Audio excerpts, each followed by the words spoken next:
ఇలాంటి సమ్స్ చాలా ఇంపార్టెంట్. చాలాసార్లు మన నవోదయ ఎగ్జామ్లో చాలాసార్లు వచ్చిందండి. ఈ ఎగ్జామ్ పాయింట్ ఆఫ్ వ్యూలో ఇది చాలా ఈజీ.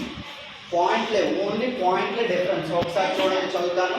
ఈ 4854.3 divided by 3.3 so equal to 1471. Then ఈ వాల్యూ కావాలండి. మనం డివిజన్స్ చెప్పేటప్పుడు చాలా క్లారిటీగా చెప్పాము. డివిజన్స్ ఎలా చేయాలో చెప్పామండి. సో డివిజన్స్ ఎలా చెప్పామో ఒకసారి మీకు మళ్ళీ చెప్తున్నాను, చూడండి. సో 4854.3 కదండి. డివైడ్ అంటే బై అని చెప్పాం కదా. సో నెక్స్ట్ ఏంటి, 3.3 కదండి. ఇదే కదండి, 3.3 అయినా కాదా?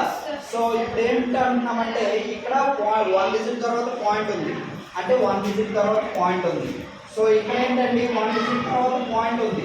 1 - 1 ఏంటండి, 0. కనుక మనకి అక్కడ వచ్చిన ఆన్సర్లో మనం ఏ పాయింట్ అనేది సబ్స్టిట్యూట్ చెయ్యక్కర్లేదు అని క్లారిటీగా డెసిమల్స్ డివిజన్లో చెప్పాం మనం. సో ఆర్డర్ పెట్టలేదు చూడండి. ఇచ్చిన సమ్లో మనకి కూడా పాయింట్ పెట్టకుండా ఇచ్చారు. సేమ్ నెంబర్సే కదా ఇక్కడ ఇచ్చారు మనకి. Equal to only for the points difference. మనకి ఇక్కడ ఒకసారి చూస్తే ఇదే సమ్ మనం ఒకసారి చూస్తే మనం ఏమంటున్నామంటే ఇదిగోండి, ఇప్పుడు ఏంటి ఇచ్చారండి, 448.543/33 కదండి. In the denominator no decimals is there. So only numerator only decimals is there. న్యూమరేటర్లో ఎన్ని డిజిట్స్ తర్వాత డెసిమల్స్ ఉన్నాయండి, 3 డిజిట్స్ తర్వాత.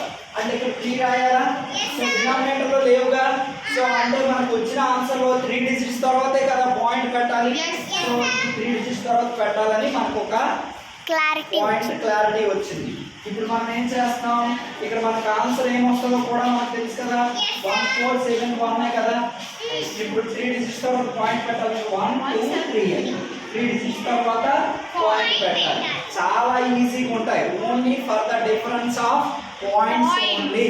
మీరు చాలా క్లారిటీగా చేయాలి. ఓకేనా, అర్థమైంది కదా? Thank you.